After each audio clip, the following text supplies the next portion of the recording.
Hello students, ఈ week MCQs చూద్దాము. First question, consider the following statements regarding CRISPR-Cas9 technology. అసలు CRISPR-Cas9 technology గురించి కొన్ని స్టేట్మెంట్స్ ఇస్తాము చూడమని చెప్పారు. ఒక్కసారి మనం CRISPR-Cas9 కన్నా ముందు చిన్న బేసిక్స్ తెలుసుకోవాల్సి ఉంటుందన్నమాట.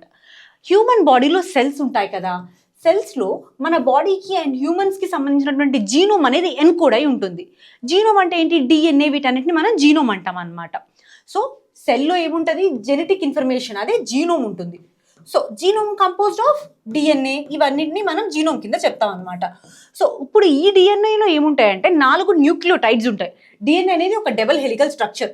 సో ఇట్లా ఉంటుంది. సో దీని మీద 4 న్యూక్లియోటైడ్స్ ఉంటాయి అన్నమాట. దాన్నే ఎడెనిన్, గ్వానిన్, సైటోసిన్, థైమిడిన్ అంటారు. సో ఈ 4 వాటికి అవి పెయిర్ అయ్యి ఉంటాయి. సో దీన్నే మనం DNA అంటాము. దాదాపు 3 బిలియన్స్ ఆఫ్ DNA అనేది హ్యూమన్ బాడీలో ఉంటుంది.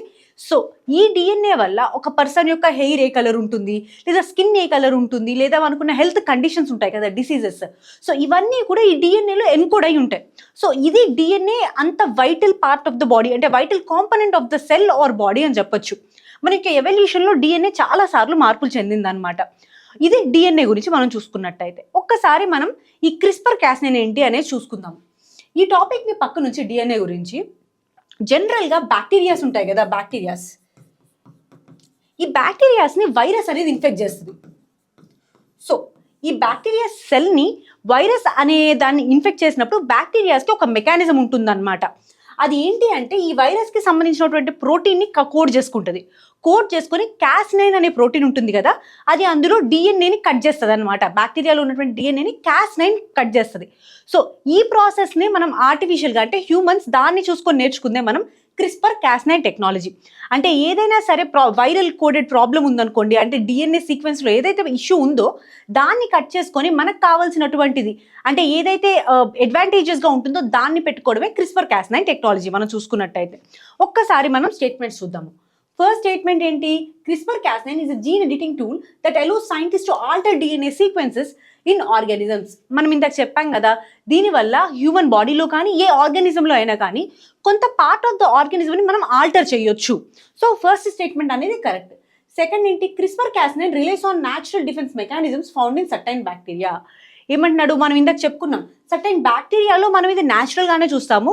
దీన్ని సైంటిస్ట్ మళ్ళీ జీన్ ఎడిటింగ్ కోసం అని చెప్పేసి డెవలప్ చేయడం జరిగింది. సో ఆల్రెడీ ఇది బ్యాక్టీరియాస్లో మనం గమనిస్తాము. సో సెకండ్ స్టేట్మెంట్ కూడా కరెక్ట్.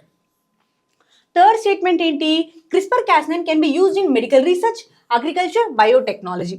ఇలాంటి ఎవాల్వింగ్ టెక్నాలజీస్ ఏవైతే ఉంటాయో వాటి యొక్క అప్లికేషన్స్ అనేవి చాలా వైడ్ రేంజింగ్గా ఉంటాయి. సో ఇందులో మాత్రమే అప్లై అవుతుంది అని చెప్పలేము మనం. ఫర్ ఎగ్జాంపుల్, మనం మెడికల్ రీసెర్చ్ చూసుకుంటే ఏదైనా సరే ప్రాబ్లం వచ్చినప్పుడు, ఏదైనా డిసీజెస్ వచ్చినప్పుడు వాటిని క్యూర్ చేయడానికి వాడొచ్చు. అండ్ అగ్రికల్చర్లో GM క్రాప్స్, జెనెటికలీ మోడిఫైడ్ ఆర్గానిజమ్స్ని ప్రొడ్యూస్ చేస్తున్నాం కదా, సో అందులో వాడొచ్చు. బయోటెక్నాలజీలో కూడా GMకి సంబంధించినటువంటి ప్రోడక్ట్స్ని మనం డెవలప్ చేయొచ్చు. సో దీని యొక్క అప్లికేషన్స్ అనేవి వైడ్ రేంజింగ్గా ఉంటాయి. సో దీనివల్ల ఏమవుతుంది అంటే థర్డ్ స్టేట్మెంట్ కూడా కరెక్ట్ అవుతుంది. నెంబర్ ఆఫ్ స్టేట్మెంట్స్ కరెక్ట్ అంటే 3. Which of the statements given above are correct is D, 1, 2 and 3. Okay, next question. The national green tribunal functions under which of the following ministries? Question చాలా simple. National green tribunal ఏ మినిస్ట్రీకి ఉంది అని చెప్పేసి ఒక్కసారి national green tribunal గురించి మనం చూసుకున్నట్టయితే, ఎన్వైర్న్మెంట్కి సంబంధించినటువంటి లేదా క్లైమేట్కి సంబంధించినటువంటి ఏవైనా సరే ఇష్యూస్ ఉన్నప్పుడు వాటిని రిజాల్వ్ చేయడానికి ఈ నేషనల్ గ్రీన్ ట్రైబ్యునల్ని పెట్టడం జరిగింది. సో ఇది ఏ మినిస్ట్రీ కింద ఉంటుంది అంటే, ministry of environment, forest and climate change కింద ఉంటుంది. ఆన్సర్ ఏమవుతుంది? A will be the right answer. Okay, next question. Consider the following statements regarding India's first analog mission. రీసెంట్గా మనం చూసాము, ఇస్రో ఫస్ట్ ఎనలాగ్ మిషన్ని లాంచ్ చేసింది. ఎక్కడ అంటే లడఖ్లో లాంచ్ చేసింది. ఫస్ట్ మనం ఒకసారి ఎనలాగ్ మిషన్స్ అంటే ఏంటి అనేది చూద్దాము. మనం హ్యూమన్ స్పేస్ క్రాఫ్ట్ ట్రై చేస్తాం, అంటే హ్యూమన్స్ని అంతరిక్షంలోకి పంపించుదామని ట్రై చేస్తున్నాం కదా. సో ఆ కండిషన్స్ని మిమిక్ చేసేటట్టుగా మన జాగ్రఫికల్గానే ఒక లొకేషన్ ఎంచుకుంటారు వీళ్ళు. ఎంచుకొని అక్కడ ఈ ఎక్స్పెరిమెంట్లు ఇవన్నీ కండక్ట్ చేస్తారనమాట. సో దాన్నే ఎనలాగ్ మిషన్స్ అంటారు. అంటే డైరెక్ట్ మిషన్స్ కాకుండా సేమ్ అలాంటి ఫిజికల్ కండిషన్స్ ఉన్న చోటకి వెళ్ళి, అంటే కంప్లీట్గా 100% ఉంటాయా అంటే ఉండవు, కానీ మ్యాక్సిమం అలా ఉన్నటువంటి ఫిజికల్ టెరెన్స్లోకి వెళ్ళేసేసి అక్కడ రీసెర్చ్లో ఎక్స్పెరిమెంట్లు చేసేవే ఎనలాగ్ మిషన్స్. ఇక్కడ ఇంకొక విషయం ఏంటంటే ఇండియా ఒక్కటే ఇలాంటి ఎనలాగ్ మిషన్స్ చేస్తుందా అంటే కాదు. నాసా వాళ్ళు కూడా ఇలాంటి ఎనలాగ్ మిషన్స్ చేస్తూనే ఉంటారు. యూరోపియన్ స్పేస్ ఏజెన్సీ, యుఏఈ వీళ్ళు కూడా ఈ ఎనలాగ్ మిషన్స్ చేస్తూ ఉంటారు.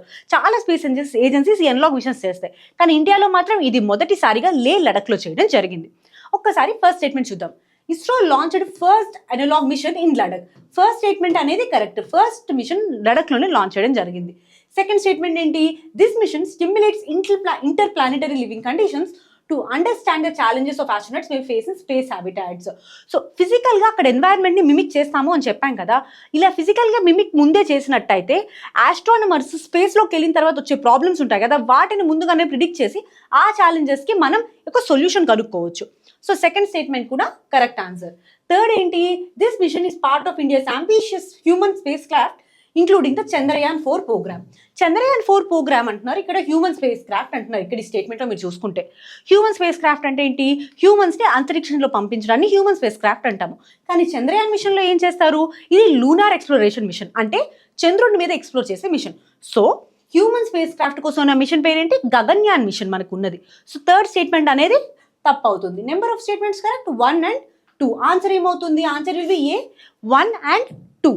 Okay, next question. Consider the following statements regarding Chhath Puja. రీసెంట్గా మనకు చాలా ట్రెండింగ్లో ఉంది ఈ చాత్ పూజ అనేది. ఈ ఫెస్టివల్ మనం చూసుకున్నట్టయితే బీహార్, జార్ఖండ్ అండ్ దాంతోపాటు వెస్ట్ బెంగాల్ ఏరియాస్లో ఈ ఛత్ పూజని చేసుకుంటూ ఉంటారు. ఇక్కడ ఈ ఛత్ పూజ గురించి మనం చూసుకున్నట్టయితే ఇక్కడ ఈ ఫెస్టివల్ స్పెసిఫిక్గా సూర్యుడిని అండ్ ఆయన యొక్క సిస్టర్ అయినటువంటి షష్ఠీదేవిని వీళ్ళిద్దరికీ ఈ ఫెస్టివల్లో పూజలు చేస్తూ ఉంటారు. అండ్ ఇక్కడ వీళ్ళు ఏం బిలీవ్ చేస్తారు అంటే సూర్యుడు అంటే స్పెసిఫిక్గా సూర్య భగవానుడు వల్ల భూమి మీదకి ఎనర్జీ వస్తుంది అండ్ చాలా ఫుడ్ కానీ హ్యూమన్స్ కానీ ఆయన వల్ల మాత్రమే బతుకున్నారు అని చెప్పేసి నమ్ముతూ వీళ్ళు ఈ పూజలో సూర్య భగవానుడికి పూజిస్తూ ప్రార్థిస్తూ ఉంటారు అనమాట. ఒక్కసారి స్టేట్మెంట్స్ చూద్దాము. The Chhath Puja is a festival dedicated for the sun god Surya. ఇందాక చెప్పుకున్నాం కదా, సూర్యుడి కోసం చేసేటటువంటి పూజ ఈ Chhath Puja. So first statement అనేది కరెక్ట్. సెకండ్ స్టేట్మెంట్ ఏంటి? It is an important Hindu festival celebrated primarily in the states like Bihar, Jharkhand and West Bengal. West Bengal, Bihar, జార్ఖండ్లో మనం ఫెస్టివల్ ఎక్కువగా ప్రైమరీగా సెలబ్రేట్ చేసుకుంటారు అండ్ వాళ్ళకి చాలా ఇంపార్టెంట్ ఫెస్టివల్ కూడా ఇది. ఈ ఫెస్టివల్ దాదాపు 6 రోజుల పాటు చేసుకుంటారు వాళ్ళు. సో ఇక్కడ చూసుకుంటే 2 statements correct. Answer will be both A and B. C will be the right answer. Okay, next question. Consider the following statements regarding PM Vidyalakshmi scheme. రీసెంట్గా బడ్జెట్లో చెప్పినట్టుగానే పిఎం విద్యాలక్ష్మి స్కీమ్ని బయటికి లాంచ్ చేయడం జరిగింది. ఒక్కసారి విద్యాలక్ష్మి స్కీమ్ ఎందుకు అంటే ఎవరైనా సరే ఇండివిజువల్స్ హైయర్ ఎడ్యుకేషన్ ఇన్స్టిట్యూషన్స్లో జాయిన్ అవుతున్నారో వాళ్ళకి లోన్ ఇవ్వడాన్నే ఈ పిఎం విద్యాలక్ష్మి స్కీమ్ యొక్క మెయిన్ ఆబ్జెక్టివ్. సో అన్ని కాలేజెస్లో చదివిన వాళ్ళకి లోన్స్ ఇస్తారా అంటే కాదు.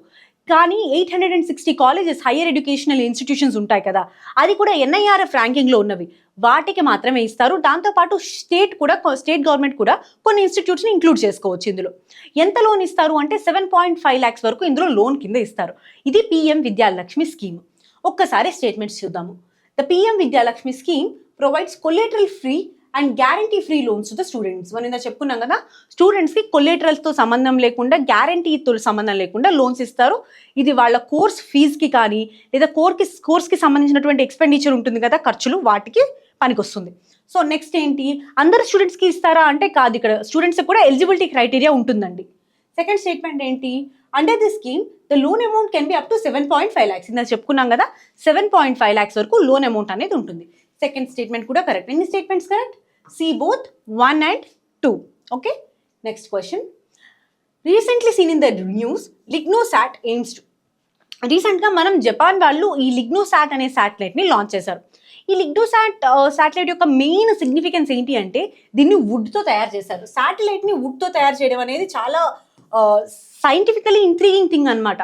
ఇక్కడ మనం చూసుకున్నట్టే జనరల్గా అల్యూమినియం ఆర్ మెటల్స్తో తయారు చేస్తారు శాటిలైట్స్ని, కానీ ఇక్కడ వీళ్ళు వుడ్తో తయారు చేశారు. ఇక్కడ మనం ఆలోచించి మెటల్స్తో తయారు చేస్తే స్పేస్ వరకు వెళ్ళడానికి స్టేబుల్గా ఉంటుంది, కానీ వుడ్ నిజంగా అంత స్టేబుల్గా ఉంటుందా స్పేస్లో మనం ఆలోచించవచ్చు. కానీ నిజాన్ని చెప్పినట్టయితే స్పేస్లో వాటర్ కానీ ఆక్సిజన్ కానీ ఉండవు. సో దట్ ఈ వుడ్ అనేది డికే కాదు, అంటే పాడవదు. వుడ్ కూడా అంతే స్టేబుల్గా ఉంటుంది స్పేస్లో మనకి వెళ్ళినప్పుడు. అసలు ఈ ఐడియా ఎందుకు వచ్చింది, ఎందుకు వుడ్తో చేయాలనుకున్నారు వీళ్ళు అని ఆలోచించినట్టయితే మనం చూసుకున్నట్టయితే కెల్సర్ సిండ్రోమ్ అని చెప్పేసి స్పేస్ డెబ్రిస్ అని ఎక్కువ చూస్తున్నాం. ఎందుకంటే శాటిలైట్స్ వాటి లైఫ్ టైం అయిపోయిన తర్వాత కూడా అవి స్పేస్లోనే ఉండిపోతున్నాయి. సో దానివల్ల అక్కడ ఓవర్ క్రౌడింగ్ అవ్వడము అండ్ ఫ్యూచర్గా మనం స్పేస్ మిషన్స్ ఉన్నాయి కదా, చేసే స్పేస్ మిషన్స్ కూడా అవి థ్రెట్గా మారుతాయి అనమాట. సో ఇందుకోసం అని చెప్పేసి ఇలాంటి సస్టైనబుల్ మెటీరియల్స్ వాడితే కొంత టైం తర్వాత అదే అక్కడ బర్నప్ అయిపోతుంది కిందకు వచ్చే టైంలో కానీ అక్కడైనా కానీ. సో అందుకని ఇలాంటి ఆలోచనలు తీసుకురావడం జరిగింది. ఒక్కసారి మనం స్టేట్మెంట్ చూద్దాము. Land the first woman in the moon కాదు. సెకండ్ స్టేట్మెంట్ ఏంటి? Advance the understanding of earth, ocean and atmospheric interactions, ఇది కూడా కాదు. ఇదేంటి? Test the viability of wood as a sustainable material in space exploration. ఇందాక చెప్పాం కదా దీన్ని వుడ్తో తయారు చేశారని చెప్పేసి. సో థర్డ్ స్టేట్మెంట్ అనేది correct. Answer will be C. Next question. Both foreign direct investment and foreign portfolio investment involve investing in a country. Which of the following statements best highlights the difference between dum? First, foreign direct investment అంటే ఏంటి? Foreign portfolio investment అంటే ఏంటి? జనరల్గా ఏ person అయినా సరే వేరే కంట్రీలో invest చేస్తున్నప్పుడు రెండు రకాలుగా ఇన్వెస్ట్ చేస్తారు. Direct investment, portfolio investment. So foreign direct ఇన్వెస్ట్మెంట్లో మనం చూసుకున్నట్టయితే వీళ్ళు చాలా యాక్టివ్గా ఉంటారనమాట. ఎఫ్డిఐలో చూసుకుంటే అంటే ఇన్వెస్ట్ చేసిన పర్సన్ చాలా యాక్టివ్గా ఉంటారు. అంటే ఏంటి? వీళ్ళు ఎక్కువ ఇన్వెస్టింగ్ అనేది ఆ ప్లాంట్ మెషినరీ మీద కానీ లేదా ఆ కంపెనీ మీద కానీ ఇన్వెస్ట్ చేస్తూ ఉంటారు. కాబట్టి ఆ కంపెనీ మీకు తీసుకునేటటువంటి డెసిషన్స్లో కూడా ఈ ఫారిన్ డైరెక్ట్ ఇన్వెస్ట్మెంట్ వాళ్ళకి ఎక్కువ రోల్ ఉంటుంది. ఫారిన్ పోర్ట్ఫోలియో ఇన్వెస్ట్మెంట్ వచ్చేటప్పటికి మోస్ట్లీ వీళ్ళు ఫైనాన్షియల్గా డబ్బులు పెడతారు, అంతేగాని కంపెనీ యొక్క డెసిషన్ మేకింగ్లో కానీ లేదా కంపెనీ యొక్క ఇన్వెస్ట్మెంట్ ప్రోగ్రెస్లో కానీ అంటే దాని ఎక్స్పాన్షన్లో కానీ వీళ్ళకి పెద్ద రోల్ ఉండదు అనమాట. ఇది ప్రైమరీ డిఫరెన్స్ ఫారిన్ డైరెక్ట్ ఇన్వెస్ట్మెంట్కి, పోర్ట్ఫోలియో ఇన్వెస్ట్మెంట్కి. డైరెక్ట్ ఇన్వెస్ట్మెంట్ ఒక మెయిన్ ఉద్దేశం ఏంటంటే కంపెనీ ఎక్స్పాండ్ అవ్వాలని. పోర్ట్ఫోలియో ఇన్వెస్ట్మెంట్ ఏంటి? వీళ్ళు పెట్టినటువంటి మనీకి మంచిగా ప్రాఫిటబుల్ అవ్వాలి అని చెప్పేసి. సో ఇది ఈ రెండు మేజర్ డిఫరెన్స్ కింద చెప్పొచ్చు. ఒక్కసారి మనం స్టేట్మెంట్స్ చూద్దాం. స్టేట్మెంట్స్ ఏమున్నాయి? Foreign direct investment involves establishing lasting interest and control in business. ఇందాక చెప్పుకున్నాం కదా, ఫారిన్ డైరెక్ట్ ఇన్వెస్ట్మెంట్లో ఎక్కువ కంట్రోల్ ఉంటుంది అండ్ యాక్టివ్గా ఉంటారు ఇందులో. So first half of the statement అయితే కరెక్ట్. నెక్స్ట్ ఏంటి? While foreign portfolio investment is a passive investment in financial assets without management control. First statement అయితే కరెక్ట్. ఫారెన్ పోర్ట్ఫోలియో ఇన్వెస్ట్మెంట్లో మనం ఇందాక చెప్పుకున్నట్టుగానే ఫైనాన్షియల్గానే డబ్బులు పెడతారు కానీ వీళ్ళకి మేనేజ్మెంట్లో కంట్రోల్ అనేది ఉండదు. First statement correct. అట్లానే కింద స్టేట్మెంట్స్ కూడా చూద్దాం మనం. సెకండ్ ఏమంటున్నారు? Foreign portfolio investment is restricted to certain sectors by the government whereas FDI is allowed in all sectors అంటున్నారు. మనం చూసుకున్నట్టయితే గ్యాంబ్లింగ్ లాంటి బిజినెసెస్లో ఇలాంటి వాటిలో ఎఫ్డిఐని అలో చేయదు government. So foreign direct investment మీద చాలా రెస్ట్రిక్షన్స్ ప్లేస్ చేసి ఉంటాయి. సో ఆ కారణం చేత మనకి సెకండ్ స్టేట్మెంట్ అనేది తప్పు. థర్డ్ ఏంటి? FDI consist of short term capital flows while FDI is focused on long term investments. So మనం చూసుకున్నట్టయితే ఇది రివర్స్ అనమాట. ఎఫ్డిఐ అనేది లాంగ్ టర్మ్ ఇన్వెస్ట్మెంట్. ఒక మనీ పెట్టిన తర్వాత ఆ కంపెనీ యొక్క ఎక్స్పాన్షన్కి హెల్ప్ అవుతుంది, అదొక long term investment. Foreign portfolio investment అనేటప్పటికి ఫినాన్షియల్ ఇన్వెస్ట్మెంట్ కావడం చేత ఇది షార్ట్ టర్మ్ నేచర్లో ఉంటుందన్నమాట. అంటే ప్రాఫిటా లాసా అనే దాన్ని బట్టి డిపెండ్ అయి ఉంటుంది. సో థర్డ్ స్టేట్మెంట్ కూడా తప్పు. ఫోర్త్ స్టేట్మెంట్ ఏం చెప్తుంది? FDI investors need special government permissions while FDI investors do not. అట్లా ఏమి కాదు, ఎఫ్డిఐ ఇన్వెస్టర్స్ కూడా కొన్ని సెక్టర్స్లోనే ఇన్వాల్వ్మెంట్ ఉంటుంది. సో ఫోర్త్ స్టేట్మెంట్ కూడా తప్పు. ఏ statement correct? First statement is right answer. Okay, next question. Consider the following statements regarding COP29. ఒక్కసారి నేను స్టేట్మెంట్స్ చదువుతాను, మీరు కింద కామెంట్ సెక్షన్లో ఆన్సర్ చెప్పండి. ఫస్ట్ స్టేట్మెంట్ ఏంటి? Azerbaijan will host 29th edition of the conference. ఈ కాన్ఫరెన్స్కి 29th ఎడిషన్ అజర్బైజాన్లో హెల్డ్ చేస్తున్నారంట. అది first statement. Second statement, one of the main goals is to prevent global temperatures from rising more than 1.5 degrees above the pre-industrial levels. So, this is second statement. Third, in 2024, the conference is expected to set a new annual target about 100 billion for climate finance. అంటే climate రిలేటెడ్గా చేసేటటువంటి ప్రోగ్రామ్స్కి 100 billion కన్నా ఎక్కువ రావాలి అనేది టార్గెట్గా పెట్టుకున్నారు అని చెప్తున్నారు. మూడు స్టేట్మెంట్స్లో ఏది కరెక్ట్ అనేది మీరు కింద కామెంట్ సెక్షన్లో చెప్పండి. ఓకే, మనం నెక్స్ట్ క్వశ్చన్కి వెళ్దాము. In a tiger reserve, which zone refers to the part of where human activities such as hunting and forest produce collection are prohibited and tribals can't reside? అసలు ఈ క్వశ్చన్ ఎందుకు వచ్చింది అంటే నేషనల్ టైగర్ కన్జర్వేషన్ అథారిటీ ఇచ్చినటువంటి report ప్రకారం చూసుకుంటే దాదాపు 600 villages tiger హ్యాబిటాట్స్లో ఉన్నటువంటి కోర్ ఏరియాస్లో ఉన్నాయంట. And more than 60,000 families core ఏరియాలో ఉన్నారు అని చెప్పడం జరిగింది. సో ఒకసారి మనం ఈ కోర్ ఏరియాస్ గురించి చూద్దాం. ఏదైనా సరే ఒక కన్జర్వేషన్ రిజర్వ్ చూసుకున్నప్పుడు టైగర్ రిజర్వ్ స్పెసిఫిక్గా సెంటర్లో ఉండేది కోర్ ఏరియా అంటారు. ఈ కోర్ ఏరియాలో యానిమల్స్ అనేవి ఎక్కువగా ఉంటాయి. అండ్ సో దానివల్ల ఇక్కడ హ్యూమన్ యొక్క యాక్టివిటీ అనేది ప్రొహిబిటెడ్ అనమాట. హ్యూమన్ యాక్టివిటీ కానీ హంటింగ్, దాంతోపాటు వాళ్ళు అక్కడ ఉండడము అండ్ అక్కడ ఫారెస్ట్ ప్రొడ్యూస్ని తెచ్చుకోవడం, ఇవన్నీ ఇక్కడ ప్రొహిబిటెడ్. దీన్నే కోర్ ఏరియా అంటారు. దీని పక్కన ఉన్నటువంటి ఏరియానే బఫర్ జోన్ అంటారు. ఏంటిది? Buffer zone. సో ఇందులో కొన్ని యాక్టివిటీస్ని అలో చేస్తారు, but not all the activities. ఇందులో కూడా రెస్ట్రిక్షన్స్ ప్లేస్ చేసి ఉంటాయి. నెక్స్ట్ ఇది ట్రాన్సిషన్ జోన్ అంటారు. కంప్లీట్గా బయటికి ఉన్నటువంటిది ఇది ట్రాన్సిషన్ జోన్.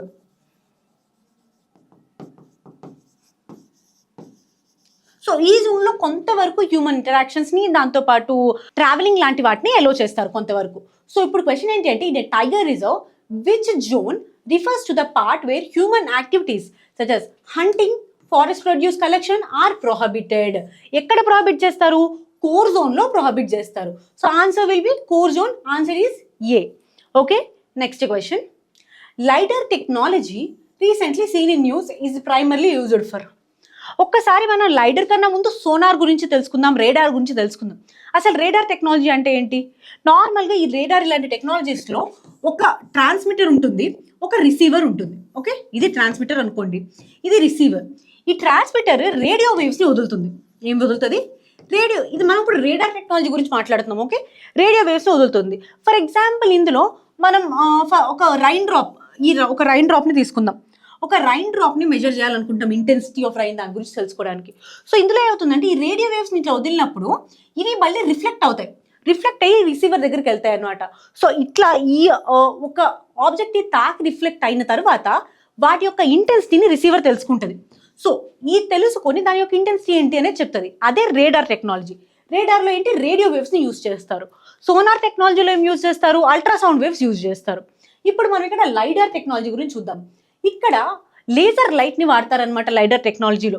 ఒక్కసారి లైడర్ టెక్నాలజీ చూసుకున్నట్టయితే, జనరల్గా ఎయిర్ క్రాఫ్ట్ ఉంటుంది కదా, ఎయిర్ క్రాఫ్ట్లో ఇది ఆపరేట్ చేస్తుంటారు ఎయిర్ క్రాఫ్ట్తో. సో దానివల్ల ఏమవుతుందంటే, భూమి మీద ఉన్నటువంటి ట్రీస్ ఉంటాయి, ఫర్ ఎగ్జాంపుల్ టోపోగ్రఫిక్ చేంజెస్ ఉంటాయి. సో వీటన్నిటిని యాక్యురేట్గా 3D మ్యాప్ లాగా వస్తుంది అనమాట లైడర్ టెక్నాలజీలో. సో లైడర్ టెక్నాలజీలో ఏం చేస్తారంటే, లేజర్ అనే దాన్ని వదులుతారు. ఫర్ ఎగ్జాంపుల్ ఇక్కడ ట్రీ ఉంది. సో ఇక్కడ లేజర్ అనే దాన్ని బయటికి మనకి వదిలినప్పుడు, సో ఈ ట్రీకి తగిలిన తర్వాత ఇది మళ్ళీ రిఫ్లెక్ట్ బ్యాక్ అవుతుంది అనమాట, అంటే వెనక్కి వెళ్తుంది. సో అప్పుడు ఏమవుతుంది? ఇక్కడ ఈ ఎయిర్ క్రాఫ్ట్ మూమెంట్లో ఉన్నప్పుడు దీని యొక్క లెంత్ని పర్సీవ్ చేయగలుగుతుంది. ఇక్కడ ఇట్లానే టోపోగ్రఫిక్ చేంజెస్ వచ్చినా సరే, ఆ పల్సెస్ ఉంటాయి కదా, అవి రిఫ్లెక్ట్ చేసినప్పుడు లైడార్ టోపోగ్రఫిక్ చేంజెస్ ఎంత ఉన్నాయి అని చెప్పేసి మెజర్ చేసి ఒక 3D మ్యాప్ని ఇవ్వగలుగుతుంది అనమాట. సో ఇదే లైడార్ టెక్నాలజీ.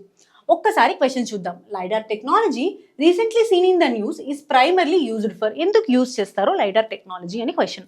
ఫస్ట్ స్టేట్మెంట్ ఏంటి? Examining the surface of the earth. మనం చెప్పాం కదా, ఎర్త్ యొక్క సర్ఫేస్ని ఎగ్జామిన్ చేయడానికి మనం లైడార్ వాడతాము. సో దీని ద్వారానే 3D మ్యాప్స్ వస్తాయి. సో సర్ఫేస్లో చేంజెస్ ఏమున్నాయో తెలుస్తాయి. అదే లైడార్ టెక్నాలజీ యొక్క మెయిన్ ఉద్దేశం. సో ఫస్ట్ స్టేట్మెంట్ అనేది కరెక్ట్. ఓకే, సో ఇది లైడార్ టెక్నాలజీ. ఇక్కడితో ఈ వీక్ MCQs అయిపోయాయి. Thank you.